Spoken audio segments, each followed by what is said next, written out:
I still remember the exact moment my mother looked at me with disgust. It was graduation day, June 2014, and I stood in our living room wearing my cap and gown, holding my diploma. My younger sister Emma had just walked in with her boyfriend, and my mother's face lit up when she saw them. Then she turned back to me, and that light died completely.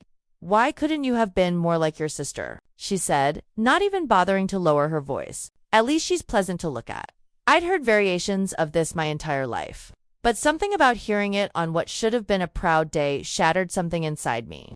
I wasn't conventionally attractive. I knew that. I had a prominent nose, acne scars that covered my cheeks, and a body that didn't fit the mold my family valued. My sister, on the other hand, was everything they wanted. Tall, slender, with clear skin and delicate features. My father didn't even attend my graduation ceremony. He'd gone to play golf instead. When I asked him about it that morning, he just shrugged and said, "What's the point? You're not getting any scholarships for your looks, and your grades are just average." Average. My 3.7 GPA was apparently just average in his eyes because it wasn't a perfect 4.0 like Emma's. The party that evening was supposed to be for me, but it turned into a showcase for Emma. My aunt kept talking about how beautiful she was, how she'd probably marry rich, how lucky my parents were to have such a stunning daughter. The plural was never used. It was always daughter, singular, as if I didn't exist. I stood in the corner of our backyard, watching relatives fawn over Emma, watching my mother beam with pride at her younger child while barely acknowledging my presence. My uncle David was the only one who said congratulations. He handed me a card with $50 in it and told me I should be proud of myself. The card had a generic graduation message, nothing personal, but it was more than anyone else had given me. My parents hadn't even bought me a cake. They said I didn't need one because I was watching my weight. I'd actually lost 20 pounds that year from stress, but they didn't notice. That night, after everyone left, I overheard my parents talking in the kitchen. I'd gone downstairs to get some water, and I heard my name. I should have kept walking, but I froze. "She's going to have a hard life," my father said. "Girls like her don't get opportunities. Maybe she should just work at the store, help us out with the business." "I don't even want her there," my mother replied. "Customers like to see attractive people. It's bad for business." I stood there in the hallway, barefoot on the cold tile, feeling my world collapse. My own mother thought I was too ugly to work at their clothing boutique. I'd actually been planning to ask if I could work there for the summer before starting community college in the fall. I'd thought maybe if I helped them, they'd finally see my value. I went back upstairs and looked at myself in the bathroom mirror for a long time. I saw every flaw they'd ever pointed out: my crooked smile, my wide-set eyes, the way my ears stuck out slightly, the acne scars, the body that was too thick in some places and too flat in others. I'd grown up hearing that external beauty was everything, that it determined your worth, your opportunities, your future. And by their standards, I had none. The next morning, I applied to every job I could find online. Retail, food service, administrative work, anything. I filled out 43 applications in one day. I was desperate to earn money, to save up, to eventually leave. I couldn't stay in that house anymore, breathing the same air as people who found my existence disappointing. My sister knew what was happening. She had two. She heard the comments, saw the way I was treated, but she never said anything. She never defended me or told our parents to stop. I think part of her enjoyed being the favorite, being the one they praised. It gave her power in our family, and she wasn't going to give that up for me. I got a call back 3 days later from a local diner called Rosie's. They needed someone for the night shift, 10 p.m. to 6 a.m. The pay was minimum wage, but they said I could start immediately. I took it without hesitation. When I told my parents, my father just nodded. My mother said, "Well, at least you'll be useful for something." That first night at Rosie's was brutal. My feet ached, my back hurt, and I smelled like grease and coffee. But my manager, Rosie herself, was kind to me. She was a woman in her 60s with gray hair and laugh lines around her eyes. When she saw me struggling with the industrial coffee maker, she came over and showed me gently, not making me feel stupid for not knowing. "You'll get the hang of it, sweetheart," she said. "Everyone starts somewhere." It was the kindest thing anyone had said to me in months. I almost cried right there in the middle of the diner. Instead, I smiled and thanked her, and I promised myself I'd work harder than anyone she'd ever hired. I'd prove that I had value, even if my family couldn't see it. Working at Rosie's became my sanctuary. The night shift meant I rarely saw my family, which was exactly what I wanted. I'd sleep during the day, wake up around 8 in the evening, and head to the diner by 9:30. The regulars who came in during those late hours were different from the daytime crowd. They were taxi drivers, nurses coming off shift, and people who just needed somewhere to be when the rest of the world was sleeping. One of those regulars was Marcus, a security guard who worked at the hospital 3 blocks away. He came in every night around 2 a.m., ordered black coffee and whatever pie we had left, and always sat in the same booth by the window. He was the first person who ever talked to me like I mattered, not because of what I looked like, but because I was there, and I was real, and I had thoughts worth hearing. "You're taking classes, right?" he asked one night in late July. I'd mentioned community college in passing the week before. Starting in September, I said, refilling his coffee, business administration. "That's good, smart. You plan to run your own business someday." Nobody had ever asked me about my plans before. My family certainly hadn't. I paused, the coffee pot still in my hand. "Maybe. I don't really know yet. I just know I want to be independent." Marcus nodded slowly, studying me with kind eyes. He was probably in his 40s, with graying temples and a calm demeanor that made people feel safe. Independence is worth fighting for. Don't let anyone make you feel small for wanting it. I didn't tell him that everyone in my life had already made me feel small, but somehow I think he knew. By August, I'd saved nearly $2,000. I kept it hidden in an old shoebox in my closet, counting it every few days to make sure it was real. My plan was to save enough for a security deposit and first month's rent on a studio apartment. Then I'd leave and never look back. My parents didn't ask about my job or my plans. Emma got accepted to a university 3 hours away, and suddenly that was all anyone talked about. They threw her a party, bought her new clothes, helped her decorate her dorm room online. I watched it all from the sidelines, invisible as always. Part of me was relieved. The less attention they paid to me, the easier it would be to leave. Community college started, and I scheduled my classes for late afternoon and early evening so I could still work nights. I was exhausted constantly, running on 4 or 5 hours of sleep, but I didn't care. Every class, every shift, every dollar saved was a step toward freedom. In my English composition class, I met a girl named Jordan. She sat next to me on the first day and immediately started talking like we'd known each other forever. She had short purple hair, multiple piercings, and an energy that was contagious. When the professor asked us to pair up for an assignment, she turned to me without hesitation. "Partners?" she asked, grinning. I nodded, stunned that someone would choose me first. We met at the campus library that weekend to work on our assignment. Jordan brought snacks and iced coffee, spreading everything out on the table like we were having a picnic. As we worked, she talked about her life, her family, her dreams of becoming a journalist. She asked about mine, too, and actually listened when I answered. "So your family's kind of awful," she said bluntly after I'd shared some carefully edited details. "That sucks. But you know what? You're going to be fine. I can tell you've got that look." "What look?" I asked. "The survivor look. Like you've been through hell, but you're still here, still fighting. People like us, we make it. We have to." I didn't know what she meant by people like us until later, when she told me about her own family rejecting her when she came out as gay at 16. She'd been couch surfing for 2 years before finally getting her own place with 2 roommates. She understood what it felt like to be unwanted by the people who were supposed to love you unconditionally. Jordan became my first real friend. We studied together, got coffee between classes, and texted each other memes at 3 in the morning when we were both awake. She never commented on my appearance except to occasionally say something like, "That shirt color looks great on you," or "I like your hair today." Simple, genuine compliments that weren't loaded with comparison or judgment. One night in October, everything changed. I came home from my shift at 6:30 in the morning to find my mother waiting in the kitchen. This was unusual. She was never up that early. "We need to talk," she said, her voice cold. I set down my bag, exhaustion making my bones heavy. "About what?" "Emma's coming home this weekend. We're having a family dinner on Saturday. Your father and I expect you to be here." "I work Saturday night," I said. "I can't." Her eyes narrowed. "You'll call in sick." "This is important. Emma is bringing someone special home, and we need to make a good impression. That means everyone needs to be there. I'm not calling in sick. I need this job.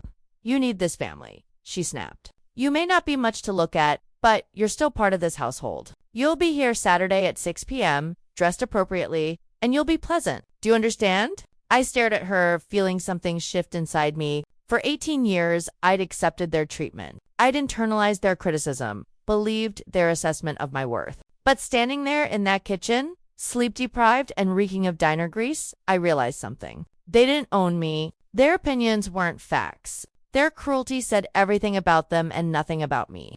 "No," I said quietly. "Excuse me." I said no. "I'm not coming to your dinner. I'm not rearranging my life for Emma's boyfriend or whoever she's bringing. I'm done." My mother's face turned red. "You ungrateful little." I walked past her and up the stairs, my heart pounding but my steps steady. Behind me, I heard her calling my father's name, her voice shrill with outrage. I didn't care. I locked my bedroom door, counted the money in my shoebox one more time, and started looking for apartments online. It was time to go. The blow-up happened 3 days later. I came home Tuesday afternoon to find my belongings scattered across the front lawn. My clothes, books, the few personal items I owned, everything was just thrown out there like garbage. Neighbors were watching from their windows. Mrs. Chen from next door came out and asked if I needed help. Genuine concern in her voice. I told her I was fine, though I was very much not fine. My father stood in the doorway, arms crossed. "You disrespected your mother. You disrespected this family. If you can't follow our rules, you can't live here."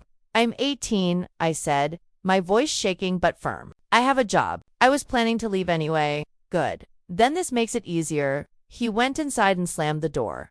I stood there on the lawn, looking at my life scattered across the grass, and I felt something unexpected. Relief. They'd made the decision for me. I didn't have to feel guilty about leaving anymore. They'd shown me exactly who they were. And now I was free. I called Jordan. She answered on the second ring, and when I explained what happened, she didn't hesitate. "I'm coming to get you. Pack what you can. You're staying with us." "Jordan, I can't impose." "Shut up. I'm already in my car." She arrived 20 minutes later in a beat-up Honda Civic. We gathered my things into garbage bags and boxers we borrowed from Mrs. Chen.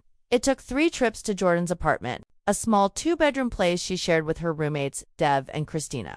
They welcomed me without question, clearing space in Jordan's room for our air mattress. "Stay as long as you need," Christina said. She was a nursing student with kind eyes and a no-nonsense attitude. "We've all been where you are." Well, different versions of it. But family can be terrible. Dev, who was studying computer science, helped me set up the air mattress. "My parents kicked me out when I dropped out of pre-med," he said casually. "Wanted me to be a doctor? I wanted to code. They said I was throwing my life away." That was 3 years ago. Haven't spoken since that night. Lying on that air mattress in Jordan's room, I should have felt devastated. Instead, I felt lighter than I had in years. The weight of my family's expectations, their constant criticism, their disappointment, it was all gone. I was on my own now, truly on my own. And that was terrifying but also exhilarating. The next few months were a blur of work, classes, and figuring out how to be an actual adult. I gave Jordan money for rent and groceries, picked up extra shifts at Rosie's whenever I could, and kept my grades up. My parents never called. Emma sent me one text message that said, "I can't believe you ruined my weekend." I blocked her number. In December, Rosie called me into her office after my shift. I thought I was being fired. Instead, she offered me a promotion to shift supervisor with a $2 raise. "You're reliable," she said simply. "You work hard, you're good with customers, and the other employees respect you. I need someone I can trust to manage the night crew." I accepted, and for the first time in my life, I felt proud of an accomplishment that was entirely my own. Nobody had handed it to me because of how I looked or who my family was. I'd earned it through my own effort. Winter break came, and while I'd registered for spring classes, I decided to take on a second part-time job. A local bookstore was hiring, and the hours worked perfectly with my schedule. The owner, an elderly woman named Mrs. Patterson, hired me after a 10-minute interview where we mostly talked about our favorite books. "You have good taste," she said, smiling. "And more importantly, you have passion." That's what I need in my store. Working at the bookstore was completely different from the diner. It was quiet, peaceful, and I was surrounded by stories all day.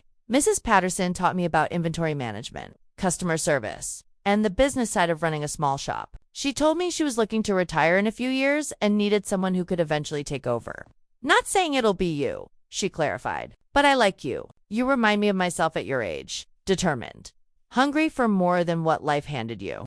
By February, I'd saved enough to get my own place. A tiny studio apartment above a laundromat. It was small, the walls were thin, and the heater was temperamental, but it was mine. Jordan helped me move in, bringing a housewarming gift of cheap wine and a potted succulent. "To new beginnings," she toasted, raising her plastic cup. "To new beginnings," I echoed. Spring semester brought new challenges. I was taking 5 classes now, working 2 jobs, and trying to maintain some semblance of a social life. I was exhausted, but it was a different kind of exhaustion than before. This was the tiredness that came from building something, from working toward a goal, not from trying to make myself acceptable to people who would never accept me. In my business management class, we had to create a mock business plan. I decided to design a plan for a bookstore, cafe combination, something that merged my experience at Rosie's with what I was learning at Mrs. Patterson's shop. My professor, Dr. Williams, was impressed. "This is detailed work," she said during office hours, reviewing my proposal. "Have you thought about actually pursuing this?" "I don't have the capital," I admitted. "It's just a dream." "Dreams are where all businesses start," she said. "Keep refining this. Enter in the student business plan competition. There's prize money, and more importantly, there are investors who attend. You never know." I spent the next month perfecting my business plan, working on it during slow hours at both jobs, getting feedback from Jordan, Dev, and Christina. Mrs. Patterson even looked it over and gave me suggestions based on her decades of experience. The competition was in late April. I presented my plan to a panel of local business owners and investors, my hands shaking so badly I almost dropped my note cards. But once I started talking about the vision, the passion took over. I explained how the space would be community-focused, how it would host book clubs and open mic nights, how it would be a third place for people who needed somewhere to belong.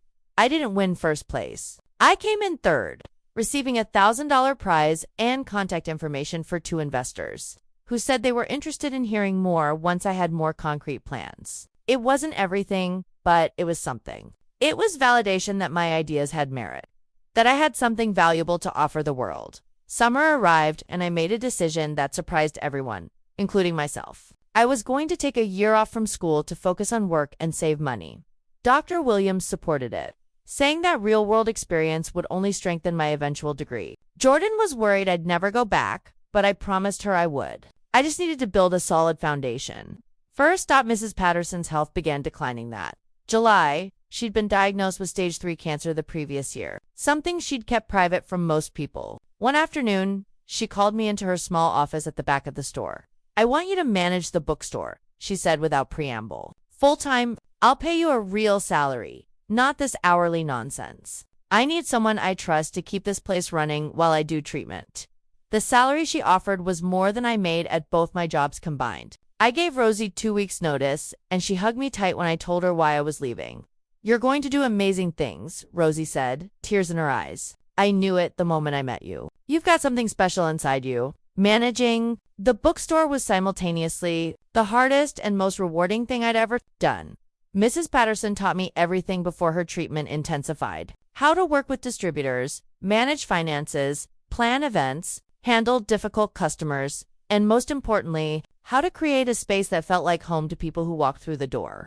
A bookstore isn't just about selling books, she told me during one of our training sessions. It's about creating community. It's about giving people a reason to disconnect from their screens and connect with each other. Never forget that. By October, Mrs. Patterson was too weak to come in regularly. I was essentially running the store myself, making decisions, implementing new ideas. I started a pay-what-you-can program for used books, created a cozy reading nook with donated furniture, and began hosting weekly events: children's story time on Wednesday afternoons, book clubs on Thursday evenings, and poetry readings on Friday nights. The store's revenue increased by 30% over 3 months. People started coming not just to buy books, but to be part of something. I hired 2 part-time employees, a college student named Maya, who loved young adult fiction, and a retired teacher named Mr. Henderson, who had encyclopedic knowledge of classic literature. One Thursday evening in November, a man walked into the store just as I was setting up chairs for book club. He was probably in his early 30s,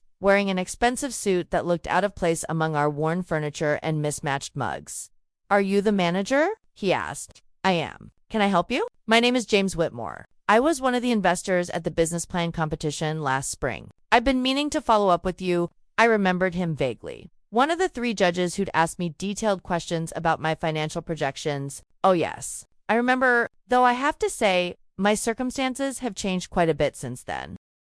We talked for over an hour. I showed him what I'd done with the bookstore, explained my vision for expansion, and admitted that I'd put my original dream of opening my own place on hold to help Mrs. Patterson. He listened carefully, asking thoughtful questions. And when book club members started arriving, he stayed for that too, sitting quietly in the back and observing. Before he left, he handed me his card. I invest in people, not just businesses. You've taken someone else's dream and made it flourish. That tells me everything I need to know about what you could do with your own place. When you're ready, call me. I'd like to discuss partnership opportunities.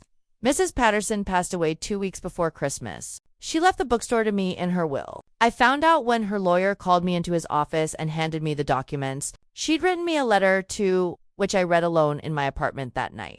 Dear Sarah, it began. I hadn't expected her to use my name so formally. We'd become close over the months. If you're reading this, then I'm gone. And you're probably feeling overwhelmed. Don't be. You've already proven you can run this store better than I did in my final years. But more than that, you've proven you understand what it means to create something meaningful. This bookstore is my legacy, and I can't think of anyone better to carry it forward. You saw value in yourself when others didn't, and that's the rarest quality of all. Build your dreams. Sarah, you've earned them. With love and pride, Margaret Patterson.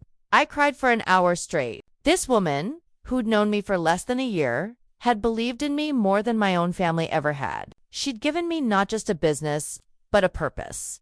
The next few months were consumed with legal paperwork, restructuring the business under my ownership, and planning for the future. I called James Whitmore, and we began serious discussions about expanding. His proposal was to help me open a second location, a bookstore, cafe hybrid like my original business plan, while keeping Mrs. Patterson's store running as the flagship location. I'm not interested in corporate takeover, he explained during one of our meetings. I'm interested in sustainable growth and community impact. You bring the vision and management. I bring the capital and business connections. We split ownership 60-40 in your favor because it's your concept and your leadership that makes this work. By my 20th birthday in March, I was the owner of one successful bookstore and in the process of opening a second. Jordan threw me a small party at her apartment, inviting Dev, Christina, Maya, Mr. Henderson, and a few other friends I'd made over the past 2 years. There was cheap cake and champagne, laughter, and terrible karaoke. Speech, Jordan demanded, raising her glass.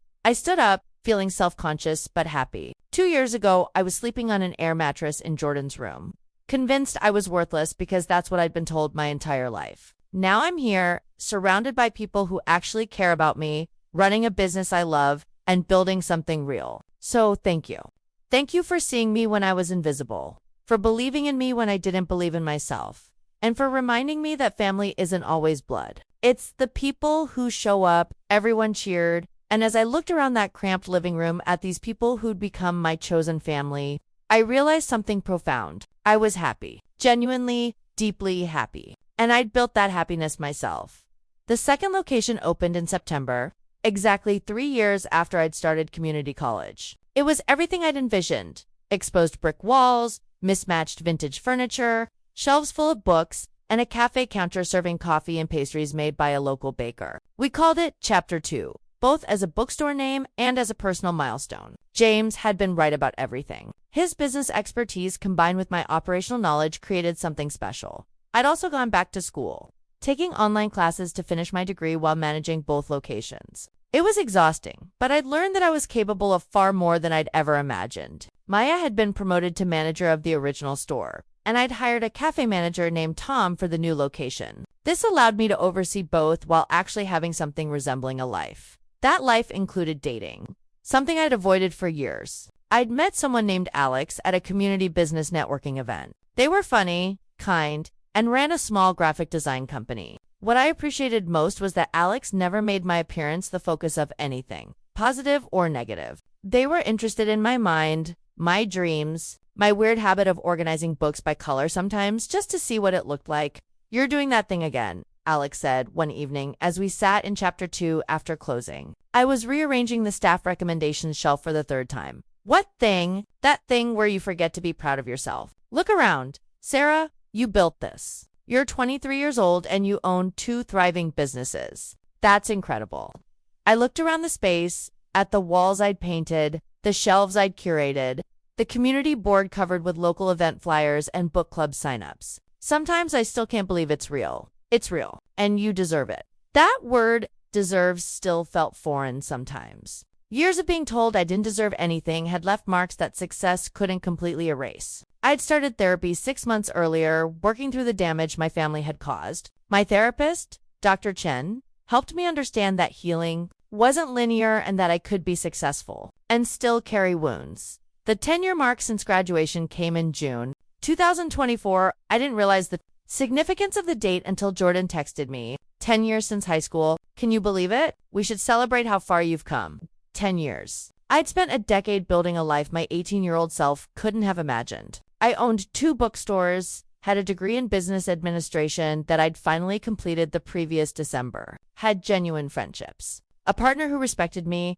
and most importantly, I had peace. Then my phone rang. Unknown number. I almost didn't answer, but something made me pick up. Sarah? The voice was familiar but older, more uncertain. It's Emma. I hadn't heard my sister's voice in nearly 10 years. How did you get this number? I've been trying to find you for months. I finally tracked down Jordan through social media, and she gave it to me. Please don't be angry with her. I begged. What do you want, Emma? There was a long pause. I want to apologize, and I want to see you. Mom and Dad won't talk about you. They get angry if I even mention your name, but I need to tell you that I'm sorry. I was awful to you. I let them be awful to you. I participated in it, and I've regretted it every day since you left. I sat down on the couch in my apartment, the one I'd decorated myself, filled with books and plants and things that made me happy. Why now? It's been 10 years. Because I finally got therapy. Because I finally recognized how toxic our parents are. Because I cut them off 6 months ago and realized that everything they taught us about worth and value was poison. And because you deserve to hear that none of what they said about you was true. It was never true. We talked for 2 hours. Emma told me about her life. A failed engagement to the man she'd brought home that weekend I'd refused to attend. Years of trying to maintain her appearance to keep our parents' approval. An eating disorder, crippling anxiety, and finally, the realization that she'd been just as trapped as I was, just in a different cage.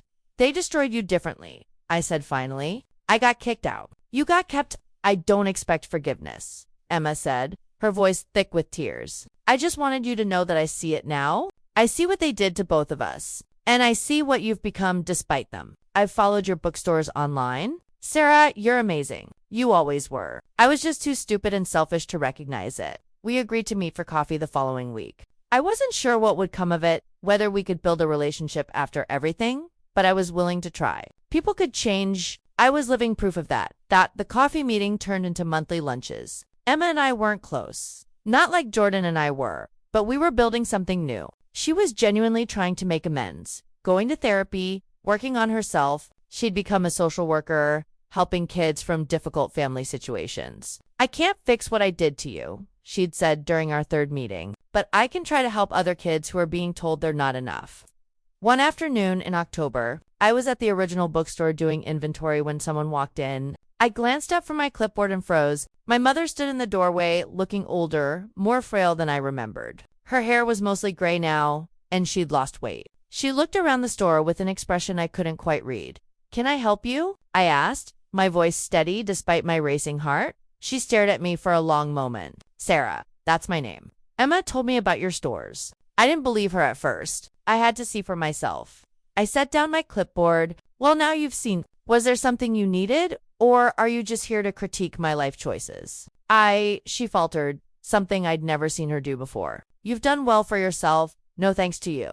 She flinched. Good. I know I wasn't a good mother to you. Your father and we had certain expectations, certain values, and we pushed those onto both of you. We were wrong. You were more than wrong. You were cruel. You told me I was worthless. You kicked me out. You made me believe that my appearance determined my entire value as a human being. I know. Her voice was barely a whisper. And I'm sorry. Or are you just sorry that I succeeded despite you? That I proved everything you said about me was a lie? My mother looked at the floor. Both, maybe. I don't expect you to forgive me. Emma said you might not even want to see me. But I needed to tell you that I was wrong. About everything. We stood there in silence, surrounded by books and the life I'd built from nothing. I thought about all the years of pain, all the nights I'd cried myself to sleep, all the times I'd looked in the mirror and hated what I saw because of what she'd taught me to see. Thank you for the apology, I said finally. But I don't think I can have you in my life. Not now, maybe not ever. The damage you caused doesn't disappear just because you're sorry. She nodded slowly, tears streaming down her face. I understand. I just wanted you to know that I see it now. How special you are, how strong, how much I lost when I drove you away. After she left, I sat in the reading nook and cried. Not because I wanted her back in my life, but because I finally understood that her rejection had never been about me. It had been about her own insecurities, her own shallow values, her own inability to see beyond the surface. That evening, Alex found me still in the store, sitting among the books. "Hey, beautiful," they said, kissing the top of my head.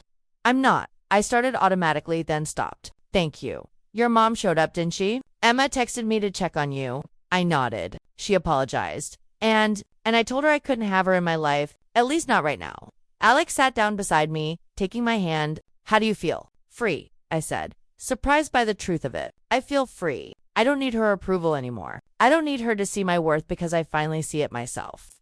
Looking around my bookstore, thinking about the life I'd built, the people who loved me, the dreams I'd turned into reality, I understood something profound. They'd called me the ugly high school graduate. My family had disowned me. And 10 years later, I'd become someone they could never destroy again. I'd become myself.